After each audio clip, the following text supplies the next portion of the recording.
Seattle, I believe, and I'd never met him before, but I'd seen his band. Most people know Alice in Chains as a band, but few understand the man behind the voice that changed everything. Jerry Cantrell didn't just write songs, he built monuments to human suffering and transformed pain into something transcendent. His story isn't about fame or fortune. It's about what happens when a person refuses to let tragedy become their ending.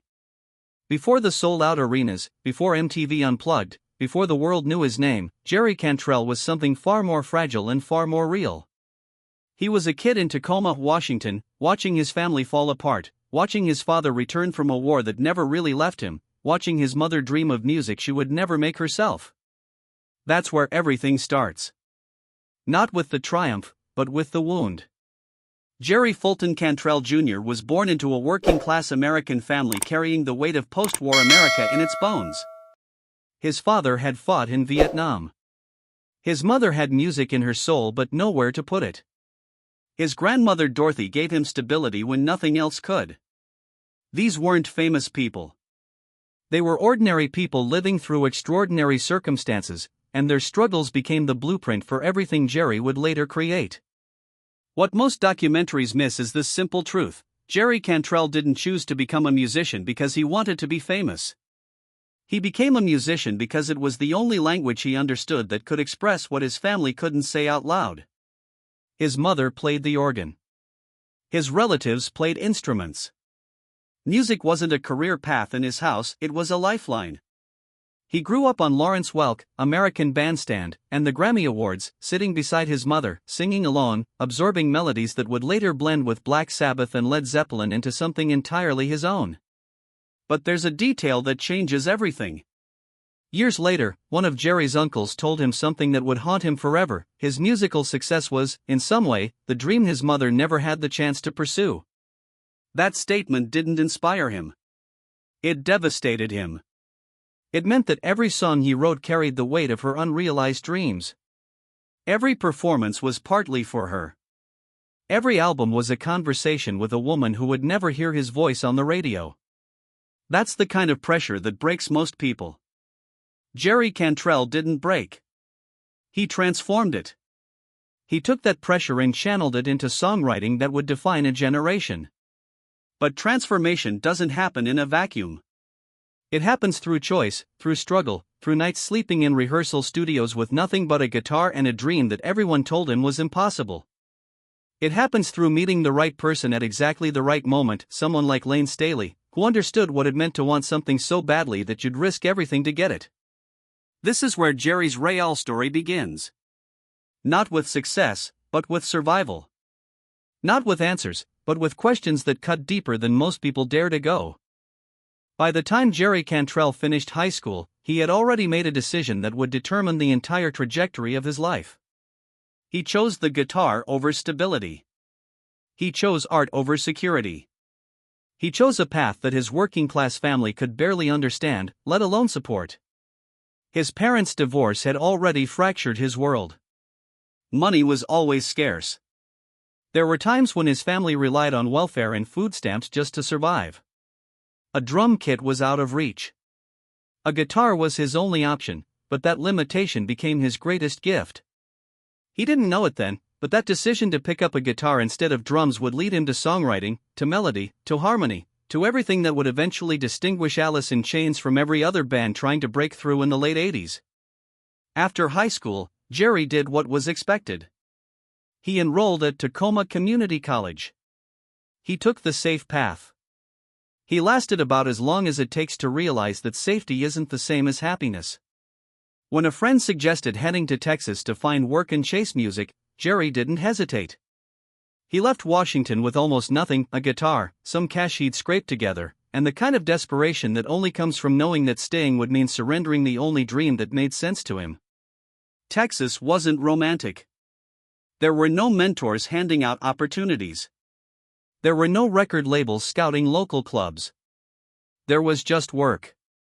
Brutal, physical work. Construction jobs. Insulation materials. Manual labor that paid just enough to survive and left enough time to play in small clubs where nobody knew his name and nobody particularly cared. But something crucial happened during those years in Texas. Jerry didn't just learn how to play guitar. He learned how to survive. He learned that ambition without discipline is just fantasy.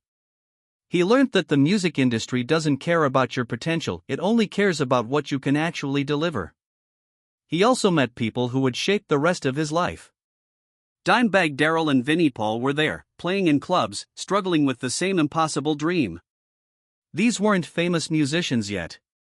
They were just kids trying to make it, supporting each other through the rejection and the poverty and the constant doubt. Those friendships mattered more than any record deal ever could. By late 1986, Jerry Cantrell made another choice. He returned to Seattle. The city was changing. Something was stirring in the underground music scene. Bands were forming. Energy was building. But Jerry didn't return as a conquering hero. He returned broke, directionless, and wondering if he'd wasted years chasing something that would never happen. He had no record deal. He had no stable band. He had no money.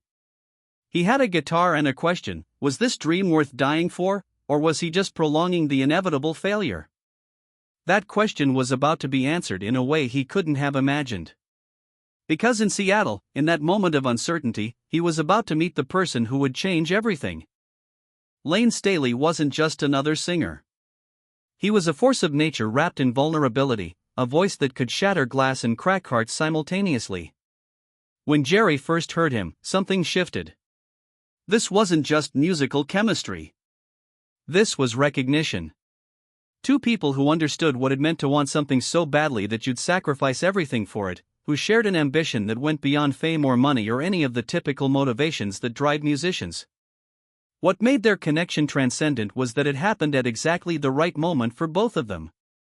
Jerry was lost. Lane was searching. Neither of them had anything to lose because they already had nothing. They were two broke musicians living out of rehearsal studios, sleeping among amplifiers and cables, surrounded by the sound of other people's dreams echoing off concrete walls. Music Bank, Seattle's famous rehearsal room complex, became their cathedral. It wasn't glamorous. It was cramped and loud and smelt like sweat and desperation. But inside that space, something was being built that would eventually define an entire generation of music. Jerry and Lane spent hours exchanging ideas, writing songs, and experimenting with sounds that nobody else was making. Jerry's gift for melody met Lane's raw emotional power. His songwriting ability merged with Lane's voice. They weren't just creating music, they were building a language for pain that the world didn't know it needed yet. But there's something crucial that most people don't understand about their relationship. Before they were musical partners, Lane was Jerry's friend when friendship was the only thing that could keep him alive. During the hardest periods, when Jerry didn't know where he'd sleep or how he'd eat, Lane gave him a place to stay. Lane shared what little he had. Lane showed up when everyone else had disappeared. That act of friendship, that moment of reaching out to someone who was drowning, became the foundation of everything that followed. Sean Kinney and Mike Starr joined them one after another, completing the puzzle. But the core, the beating heart of Alice in Chains, was always the connection between Jerry and Lane. Two people who understood loss, who carried family trauma, who spoke the language of darkness in ways that nobody else could articulate. When Columbia Records came calling, it felt like the universe finally acknowledging what they'd always known, that what they were creating mattered. That the hours in the rehearsal studios, the sleepless nights, and the constant struggle had been worth it. But here's what separates this moment from the typical success story.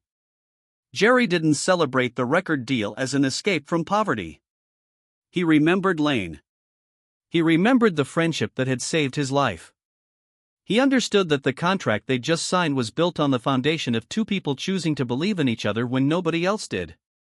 That understanding, that gratitude, would become important later. Because success was coming. But so was tragedy. And when the darkness arrived, it would test everything they'd built together in those cramped rehearsal rooms, in ways neither of them could have anticipated. The rise of Alice in Chains happened so fast that it felt like a dream nobody wanted to wake from. After years of struggling in obscurity, suddenly their songs were on MTV. Suddenly they were playing bigger stages. Suddenly the world was listening. By 1990, the band that had been born in Seattle's underground was becoming one of the defining voices of an entire generation. They released Facelift, and it changed everything. Songs like Man in the Box and Them Bones became anthems for a generation that didn't know how to articulate its own pain. Jerry Cantrell had spent his entire life watching people suffer in silence, his father, his mother, his grandmother. Now he was giving voice to that suffering. He was translating private anguish into something universal. Every song was a confession. Every lyric was honest in a way that most musicians never dared to be. But success in the music industry is rarely pure joy. It comes with complications, with pressures, with the weight of expectation pressing down on you from all directions. The tours grew longer.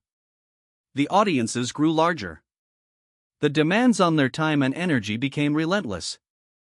And beneath the surface, subtle cracks were beginning to form that nobody could see yet. In 1991, the Seattle music community experienced a seismic shock. Andrew Wood, the frontman of Mother Love Bone, died of a drug overdose. He was young. He was talented. He was someone Jerry knew, someone part of the world they were building together. His death wasn't just a tragedy, it was a warning. It was a message written in blood that said, this dream comes with a price, and sometimes that price is higher than anyone is willing to pay. Jerry processed that loss the only way he knew how. He wrote a song called Wood. It didn't offer answers or judgment. It didn't try to make sense of senseless death. It simply asked questions about choices and consequences and crossroads that could never be returned to. That song became one of the most important pieces Jerry would ever create because it showed his maturity as a writer. He wasn't exploiting tragedy for drama. He was honoring it. He was creating a space where grief could exist without being solved or explained away. As Alice in Chains continued to grow, Jerry's songwriting evolved. He began writing more personal songs, songs that reached deeper into his own life. One song in particular would change how the world understood him. Rooster was written about his father, Jerry Cantrell Sr., a Vietnam veteran who had carried the war home with him for decades. For years, there had been distance between father and son. War, divorce, the things nobody knew how to talk about, all of it had built walls between them. But as Jerry matured, he began to see his father differently. He began to understand that the man he'd been afraid of was actually a man who'd been broken by forces beyond his control. Rooster wasn't a song of anger or accusation. It was a belated conversation. A son finally understanding his father. A bridge being built across decades of silence. When Jerry performed that song on stage, his father watched from the audience. That moment, that simple act of a son singing about his father's trauma to thousands of people, it healed something that had been broken for years. But even as these personal breakthroughs were happening, even as the band reached unprecedented heights of success, something darker was gathering in the background. Something that would eventually eclipse everything they'd accomplished and test whether their friendship could survive the weight of tragedy. MTV Unplugged in 1996 was supposed to be a celebration. It was supposed to be a moment where Alice in Chains could step back from the heavy guitars and stadium production and show the world what they really were: artists. Songwriters. People with something genuine to say. The performance was intimate and stripped down. No massive production. No pyrotechnics. Just 4 musicians on a stage with their instruments, performing songs that had become anthems for millions of people. But if you watch that performance now, if you really pay attention, you can feel something else underneath the beauty. You can sense that this isn't a victory lap. It's a farewell. It's for people who don't yet know it but are saying goodbye to something they'll never get back. By the end of the 1990s, Alice in Chains had essentially stopped functioning as a band. Lane Staley withdrew from public life almost completely. Recording sessions were delayed indefinitely. Tours were cancelled.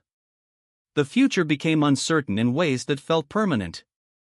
For Jerry Cantrell, this was a devastating realization. The partnership that had saved his life, that had created some of the most important music of the decade, was collapsing in slow motion. And there was nothing he could do to stop it. Instead of waiting for Alice in Chains to resurrect itself, Jerry made a choice. He would create his first solo album, Boggy Depot, released in 1998. This wasn't an escape from his past. It was an exploration of musical territory that didn't fit within Alice in Chains' framework. The album showed that Jerry could stand alone as an artist, that he didn't need Lane to create meaningful music. But commercial success didn't translate to personal stability. The late 1990s and early 2000s were some of the darkest years of Jerry's life. He drank too much. He used drugs. He was lost in ways that echoed his father's own struggles. When Lane withdrew, Jerry didn't just lose a musical partner. He lost his closest friend.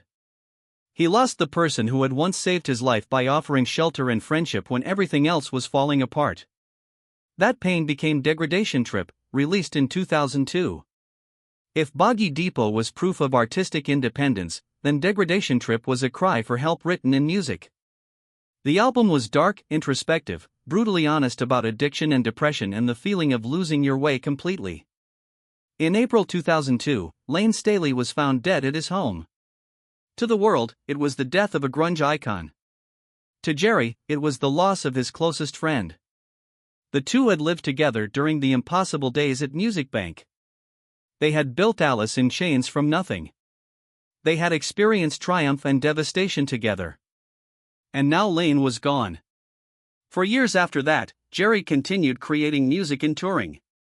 But something fundamental had shifted inside him. He had learned that you can survive the unsurvivable. You can carry grief forward. You can honor the dead by continuing to create, by refusing to let their memory become a tombstone that stops you from living. When William Duvall joined Alice in Chains as their new vocalist, many people thought it was a betrayal. But Jerry understood something deeper. The band wasn't replacing Lane. That was impossible. Instead, they were choosing to honor Lane's memory by continuing what he had helped create. Black Gives Way to Blue, released in 2009, was Jerry's answer to the question that had haunted him for 7 years: how do you move forward after losing someone irreplaceable? The title track featured Elton John on piano, and it was Jerry's final farewell to his friend. There was no anger in it. There was only acceptance and love and the understanding that some people change your life and never leave, even after they're gone. Now, in his late 50s, Jerry Cantrell still picks up his guitar every day. He still writes music. He still performs with Alice in Chains. He's lost so many people: Dimebag Darrell, Chris Cornell, Vinnie Paul, but their presence remains in every song he plays. His story isn't about conquering tragedy. It's about living with it. It's about understanding that the deepest art comes from the deepest wounds and that transformation is possible for anyone willing to face their darkness and turn it into something that matters.